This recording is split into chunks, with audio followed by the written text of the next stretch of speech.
They had cataloged humanity under a single, dismissive word, harmless. It was not an insult in the galactic Concord's archives, merely a classification one that implied a species lacked the evolutionary aggression necessary to threaten others. Humans smiled too often, yielded too quickly, and extended open hands where other civilizations would raise shields. They traded resources without maximizing profit, offered aid to weaker worlds, and most suspicious of all risked their own lives for strangers. To the Concord, this behavior was not noble. It was inefficient, even foolish. In a galaxy shaped by survival of the fittest minds and bodies, kindness had long ago been bred out of relevance. And yet, humans persisted, quietly, patiently, watching. The first anomaly appeared in a border system where a minor conflict had spiraled out of control. Two alien factions, both technologically superior to humanity, had devastated each other in a prolonged war. When the dust settled, human ships arrived not with weapons, but with supplies, medical fleets, reconstruction drones, food shipments, calibrated to alien biologies. They asked for nothing in return. Observers from the Concord noted the exchange with mild curiosity, marking it as another example of human irrationality. But what they failed to notice, what no one noticed, was how deeply the humans studied everything. Every wound treated was data gathered, every destroyed city mapped, every weakness, every pattern of failure quietly recorded. Years passed. The rescued species, now heavily dependent on human infrastructure and trade, began to align politically with Earth, not through coercion, never that, but through trust. Humans had been there when no one else was. They had fed them, healed them, rebuilt their homes. Loyalty, it turned out, was not something that could be conquered by force as effectively as it could be grown through compassion, and humans understood something the rest of the galaxy had forgotten. Survival was not just about strength. It was about alliances. The revelation came too late. When a dominant warlike empire finally turned its attention toward Earth, it expected an easy subjugation. Their intelligence reports confirmed everything they believed. Humans avoided conflict, relied on diplomacy, and lacked the raw physical or technological superiority of established powers. Their fleets advanced confidently, expecting surrender before engagement. Instead, they found something else entirely. Human ships did not meet them head-on. They redirected, delayed, fragmented the battlefield. Supply lines of the invading force began to fail not through direct attack, but through subtle interference. Formerly neutral systems denied them passage. Trade routes vanished. Communications were disrupted by entities that had once been enemies but had been saved years ago by human hands. Kindness had spread, quietly, strategically. What the invaders faced was not a single species, but a network, a web of civilizations tied together not by fear, but by gratitude. Humans had not built an empire, they had cultivated something far more resilient. And as the conflict stretched on, the invaders began to understand the terrifying truth. Every act of human kindness had been an investment, not a manipulation in the crude sense, but a long-term survival strategy so advanced, so subtle. It had gone unnoticed by an entire galaxy obsessed with brute strength. By the time the Concord convened to reassess humanity's classification, it was already obsolete. Humans were still smiling, still offering aid, still appearing weak. But now everyone was watching differently, because they finally understood kindness was not a flaw. It was a weapon. The shift in perception did not happen all at once. It crept through the galaxy like a quiet rumor that refused to die. Systems that had once dismissed humanity began revisiting old records, searching for patterns they had previously ignored. And the patterns were there, hidden in plain sight, wherever humans had intervened after disasters, wars, or collapses. Those systems did not just recover, they stabilized, then strengthened, then aligned, not as subjects, not as conquered territories, but as willing partners. The language of dominance had blinded the Concord for centuries. They had been looking for empires built on control, never considering that influence could grow more effectively through trust. And humans, it seemed, had mastered that art to a degree that felt almost unnatural. The invading empire, however, had no patience for philosophical realizations. Their fleets were still trapped in a war they no longer understood. Every calculated advance unraveled in unexpected ways. Navigation routes once considered secure became unreliable as allied systems. Subtly altered beacon data. Resupply points failed when local populations, those same populations humans had once helped rebuild, refused cooperation. Even their own intelligence networks began to fracture, infiltrated not by spies in the traditional sense, but by individuals who simply chose not to support them anymore. It was an erosion, not an attack, slow, relentless, impossible to counter with force alone. The Empire had prepared for weapons, for defenses, for direct confrontation. What they faced instead was something far more disorienting, a galaxy that no longer responded the way it was supposed to. Humanity, meanwhile, remained outwardly unchanged. Their public transmissions continued to emphasize peace, cooperation, and mutual survival. They still sent medical ships into unstable regions. They still negotiated rather than threatened. To any outsider observing only the surface, nothing had shifted. But beneath that calm exterior, coordination was precise. Information flowed across their network of allies with astonishing efficiency. Predictive models built over decades of observation allowed them to anticipate not just enemy movements, but reactions, cultural tendencies, and decision-making patterns. They weren't simply responding to events, they were guiding outcomes, not by issuing commands, but by creating conditions where the most likely choices of others aligned with human interests. The realization struck the Concord with an uncomfortable weight. Humanity had effectively rewritten the rules of power without ever announcing it. Strength, in the traditional sense, had become only one variable among many, and not even the most important one. Resilience, adaptability, cooperation, psychological insight. These were the domains where humans excelled. And unlike physical might or technological superiority, these traits compounded over time. The more they were used, the stronger they became. Every act of kindness reinforced relationships. Every relationship expanded their reach. Every expansion increased their ability to influence events without appearing to do so at all. For the invading empire, this truth manifested in the most devastating way possible, not through a catastrophic defeat, but through the slow collapse of certainty. Commanders who had once acted with absolute confidence began second-guessing every decision. Was a retreat a trap? Was an advance being anticipated? Were their allies truly loyal, or merely waiting for an opportunity to defect? Paranoia spread faster than any human fleet could travel, and in that uncertainty, mistakes multiplied. Small errors became strategic failures. Strategic failures became irreversible losses. The empire was not being destroyed. It was unraveling. It was during this unraveling that the first direct communication from humanity reached the empire's high command.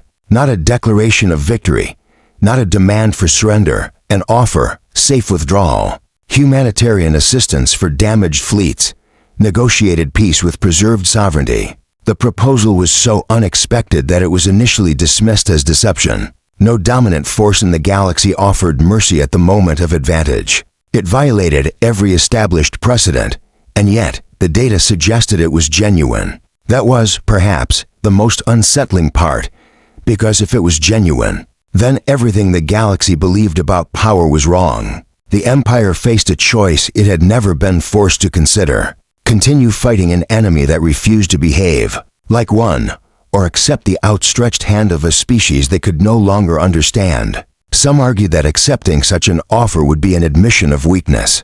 Others countered that refusing it might lead to a collapse they could no longer prevent. In the end, it was not strategy that decided, it was exhaustion, the kind that came not from losing battles, but from fighting a war where the rules themselves seemed to shift beneath your feet. They accepted, and just like that, the war ended, not with a decisive strike, but with a quiet agreement. In the cycles that followed, the consequences of that decision became impossible to ignore. The Empire, once feared across entire sectors, began integrating into the same network it had tried to resist. Trade agreements formed. Cultural exchanges followed. Old hostilities softened, then faded. And as it happened, A realization settled across the galaxy with a clarity that could no longer be denied. Human kindness had never been about immediate gain. It was about long-term survival on a scale so vast, so patient, that other civilizations focused on dominance in the present had failed to see it unfolding right in front of them. And now that they did, there was a quiet, lingering question that no one could quite answer. If this was what humanity had achieved while appearing weak, what would happen if they ever chose not to? For a long time after the war, nothing dramatic happened, and that, more than anything, unsettled the galaxy. There were no victory parades, no declarations of dominance, no sudden expansion of human-controlled territory. The maps looked almost the same, borders held, trade routes resumed. To an outside observer, it might have seemed like the conflict had been a temporary disturbance, a brief anomaly in an otherwise stable system. But those who had been close to it, those who had watched the slow, invisible mechanisms at work, knew better. Something fundamental had shifted, not in territory, but in understanding. Power no longer looked the way it used to.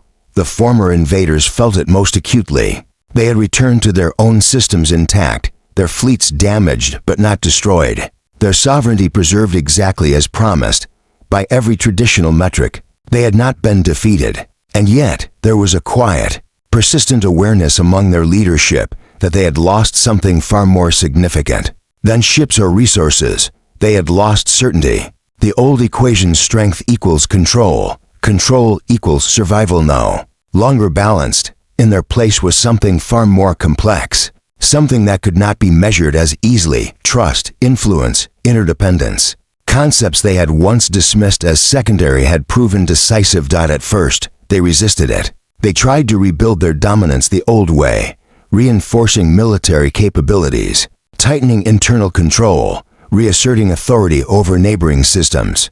But the environment had changed. Worlds that had once responded to pressure now hesitated, negotiated, or simply turned elsewhere. Alternatives existed, human-backed alternatives, built over decades through quiet cooperation, trade networks that bypassed coercion, security agreements based on mutual benefit rather than fear. The more the empire tried to reimpose its will, the more it found itself isolated, not through direct opposition, but through a gradual withdrawal of participation. Others were no longer willing to play by the old rules. It was in this resistance that the deeper layer of the human strategy began to reveal itself. Kindness, as it turned out, was not just about creating allies, it was about reshaping expectations. Civilizations that had experienced human aid began to expect fairness, transparency, and reciprocity as normal conditions of interaction.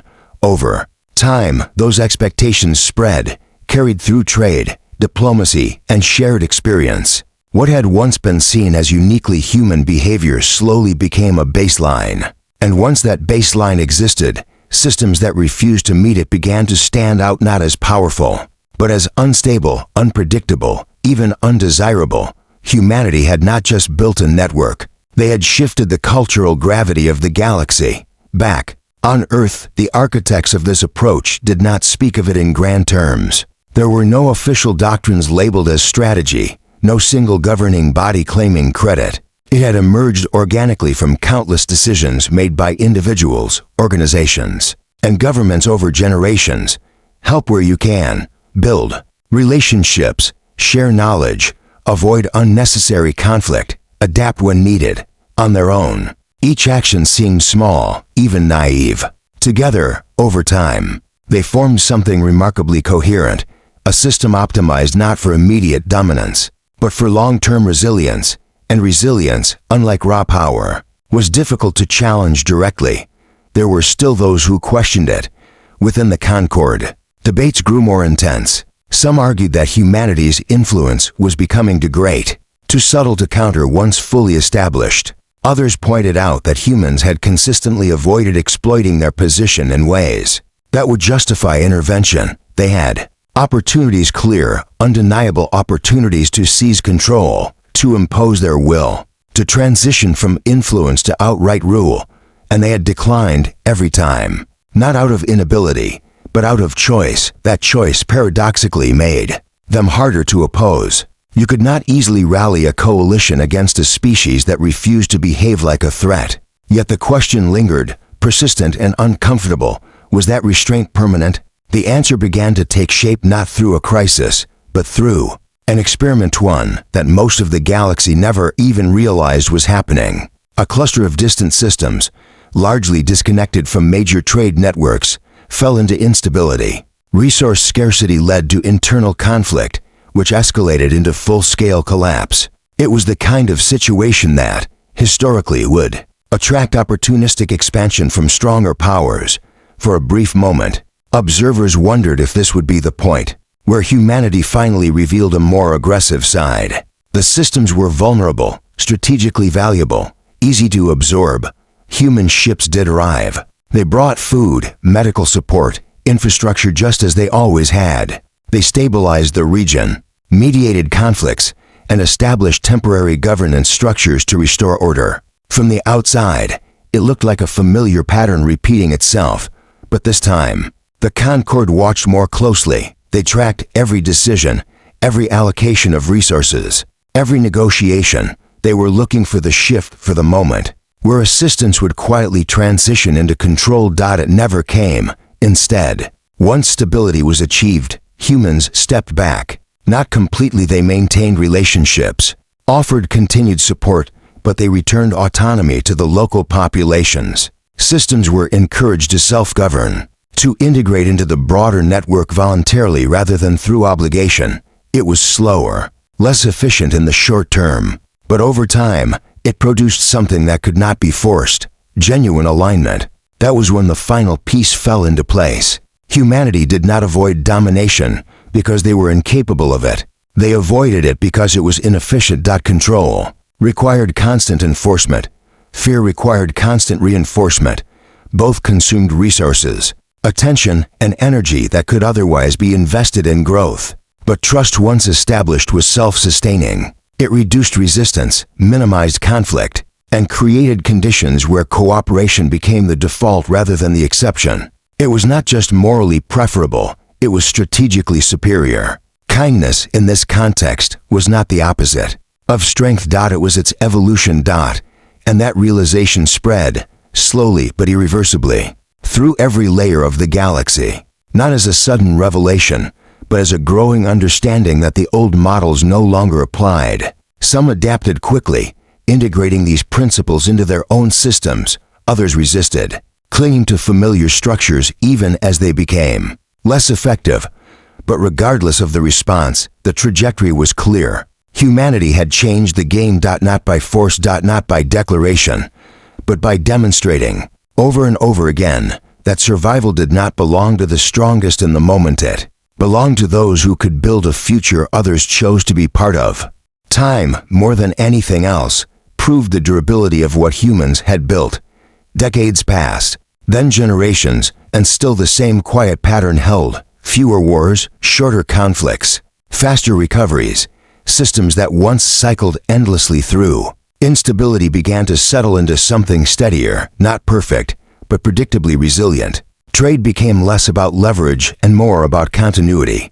Information moved more freely, not because it was forced open, but because withholding it became increasingly disadvantageous. It was as if an invisible framework had been laid across the galaxy, one that rewarded cooperation so consistently that even those who distrusted it found themselves operating within it. And yet, beneath that stability, a different kind of tension began to form, subtle, almost philosophical. If kindness was a strategy, then what, exactly, did that make humanity? The question surfaced in academic circles first, then in political chambers, then quietly among ordinary citizens of countless worlds. Was human empathy genuine? Or was it a tool refined to such perfection that it simply felt genuine? Did the distinction even matter if the outcome was the same? For many, it did. There was comfort in believing that humans helped because they cared. There was unease in considering that they might care because it helped. Humans, for their part, did not offer a clear answer. When asked directly, their responses varied, not in contradiction, but in perspective. Some spoke of ethics, of deeply rooted cultural and biological impulses toward cooperation. Others framed it in practical terms, describing trust as the most efficient long-term investment any species could make. A few, more candid than most, admitted that the two ideas were inseparable. Caring and surviving were not opposing forces in human thinking. They reinforced each other. The more you helped others, the more stable your environment became. The more stable your environment, the better your chances of survival. It was not a paradox to them. It was a loop. The Concord, still adapting to its revised understanding, began conducting its own experiments not in secret, but openly, inviting observation. Could the human model be replicated? Could other species, with entirely different psychologies and histories, achieve similar outcomes by adopting the same principles? The results were inconsistent at first. Some civilizations struggled, finding it difficult to extend trust without immediate guarantees. Others misapplied the idea, offering aid without the patience required for it to take root, then withdrawing when returns were not immediate. But over time, patterns emerged. Success was possible, but it required something many had not practiced before: restraint. Restraint became the hardest lesson. It meant allowing others to make choices you could influence, but not control. It meant accepting short-term losses for long-term stability. It meant tolerating uncertainty, even vulnerability, in situations where force could provide immediate clarity. For species that had evolved in highly competitive or hierarchical environments, this felt unnatural, even dangerous, and yet, those who persisted began to see the same slow transformation humanity had achieved. Relationships deepened. Conflicts softened before escalating. Influence grew not as dominance, but as preference. Others chose to align with them, not because they had to, but because it worked. Still, there were limits, lines that, until then, had remained largely theoretical. They were tested when a new force emerged from beyond the mapped regions of known space. It was not a single empire, nor a coalition in any recognizable sense, but something more fragmented and unpredictable.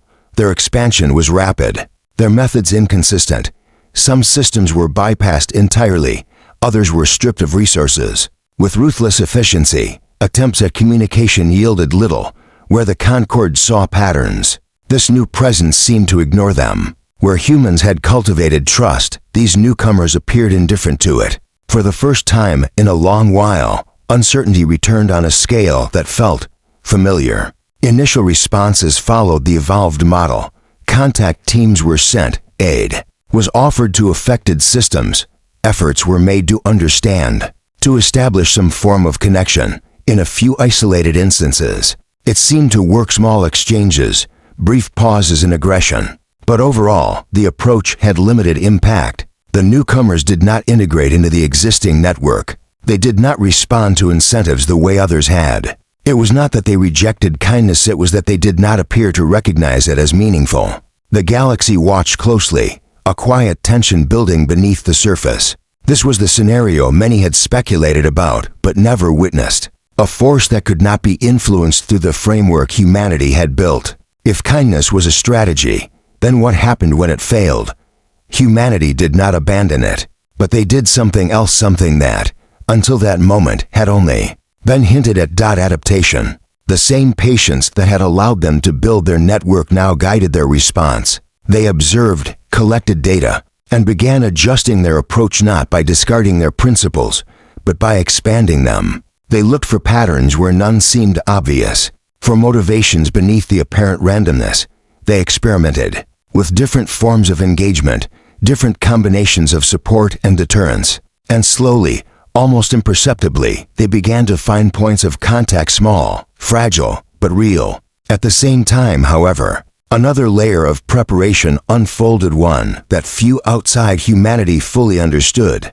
Defensive systems, long maintained, but rarely emphasized, were recalibrated, not expanded aggressively, not deployed preemptively, but refined, quietly optimized. The same predictive models that had guided their diplomacy were now applied to potential conflict scenarios with a level of detail that suggested this was not unfamiliar territory. For all their emphasis on kindness, humans had never forgotten the alternative. They had simply chosen not to use it until necessary. That realization spread more quickly than any official statement could have. It moved through the network of allied systems, through the Concord, through even the remnants of the once invading empire. It carried with it a clarity that cut through years of speculation. Kindness was still the foundation, but it was not the only thing humanity possessed. And if the new force from beyond the known regions continued to resist every attempt at connection, if it continued to operate outside the evolving balance the galaxy had come to rely on, then, for the first time, everyone would see what humanity looked like when survival required more than just kindness. At first, the galaxy expected a breaking point, a sharp, unmistakable moment when humanity would abandon its restraint and reveal whatever it had been holding back all this time. That expectation hung in every council chamber, every command deck, every quiet exchange between observers who had learned, perhaps too late, that humans rarely acted in obvious ways. But the moment did not come, not in the way anyone anticipated. There was no grand declaration, no sudden shift from open hands to clenched fists. Instead, the change when it finally arrived was so precise, so measured, that many did not recognize it for what it was until long after it had begun. The first signs appeared along the outermost edges of the affected regions, where the new force had established its most unstable footholds. Systems that had been stripped of resources, left barely functional, began to stabilize, but not through direct confrontation. Human vessels moved in quietly, not as invaders, but as anchors. They did not chase the newcomers, they fortified what remained. Infrastructure was rebuilt faster than it could be dismantled. Supply lines were established with redundancy so deep that disruption became inefficient. Entire populations were relocated, protected, and integrated into the broader network before the hostile force could return to exploit them. Again, it was not resistance in the traditional sense. It was denial, systematic, patient, and incredibly difficult to counter. The newcomers adapted, as any persistent force would. They shifted targets, altered patterns, attempted to strike where the network appeared weakest. But weakness in the structure humanity had built was not static. It moved. It responded. Where pressure increased, support followed, sometimes from humans, sometimes from allied systems acting independently, guided by the same underlying principles. There was no single center to attack, no obvious hierarchy to dismantle. The network behaved less like an empire and more like a living system, distributing stress in ways that prevented collapse. Still, there were moments when denial was not enough. In one such system, a densely populated world whose recovery had only recently begun, the newcomers did not withdraw when confronted with resilience. They escalated. Rapid extraction operations turned into full-scale occupation attempts. Defensive infrastructure was targeted directly. Civilian zones, previously avoided or ignored, became leverage points. It was the kind of escalation the galaxy understood, the kind that, in the past, would have been met with overwhelming force or abandoned entirely as too costly to defend. Humanity chose neither. For the first time in this conflict, they engaged directly, and even then, it did not resemble the wars of old. There were no massive fleets converging for a decisive battle. Instead, small, coordinated units appeared exactly where they were needed, at precisely the moments when intervention would have the greatest effect. They did not seek to destroy the opposing force outright. They disrupted it, targeted its coordination, its timing, its ability to maintain pressure. Where the newcomers concentrated power, humans fractured it. Where they relied on momentum, humans introduced friction. It was, to those watching closely, the same philosophy expressed through different means. Kindness had always been about shaping outcomes without forcing them. This was no different, only the tools had changed. The most unsettling aspect, for the rest of the galaxy, was how seamlessly the transition occurred. There was no sense of a line being crossed, no visible shift from one doctrine to another. The same predictive models, the same deep understanding of behavior and response, guided both aid and defense. The same patience that had built alliances now dismantled aggression. It became increasingly clear that what humans had developed was not a single strategy, but a framework, one that could extend across situations without losing coherence. And within that framework, Force was not absent. It was simply precise. The engagement in that system ended without the kind of devastation that would have once been considered inevitable. The newcomers withdrew, not decisively defeated, but unable to achieve their objective at a cost they were willing to sustain. The world remained intact. Its population, though shaken, endured. Reconstruction resumed almost immediately, supported by the same network that had made its defense possible across the galaxy. The reaction was not relief. It was realization. For years, civilizations had debated whether human kindness was genuine or strategic, whether it masked something more traditional. Beneath its surface, they had asked what would happen if humans were ever forced to fight on their own terms. Now, they had their answer, and it was not what anyone had expected. Humans had not been pretending to be weak. They had been choosing not to be strong in the way everyone else understood strength. What they revealed instead was something far more difficult to define, a form of power that did not rely on dominance, yet could not be easily opposed. A power that adapted without abandoning its core, that could extend a hand in one moment and, in the next, remove the conditions that made conflict viable at all. The newcomers, though slowed, were not gone. They continued to probe, to test, to search for vulnerabilities in a system that seemed, from their perspective, frustratingly resistant to conventional pressure. And humanity continued to respond, not with a single decisive action, but with an evolving series of adjustments, each one informed by everything that had come before. It became a different kind of contest, not a war of destruction, a war of understanding. And, in that contest, the advantage did not belong to the side with greater force, but to the one that could learn, adapt, and reshape the field faster than the other could comprehend it. By then, the question that once lingered had changed. It was no longer what happens if human kindness fails. It was something far more unsettling. What happens when it doesn't?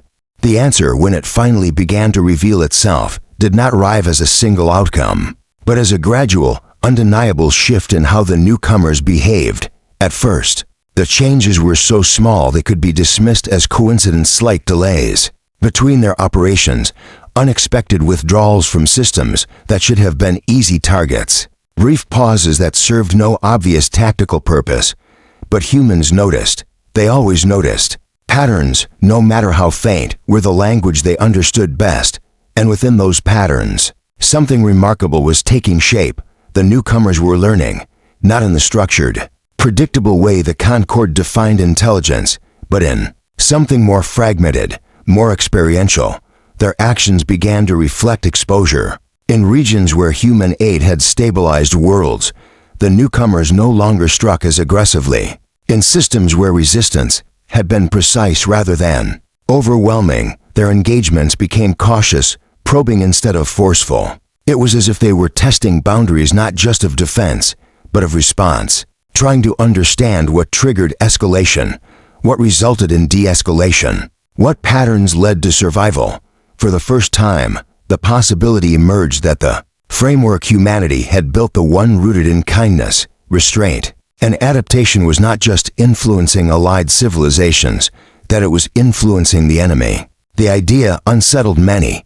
Within the Concord, debates reignited with renewed intensity. Some argued that this was precisely the danger they had feared, a strategy so pervasive it could reshape behavior beyond its intended scope.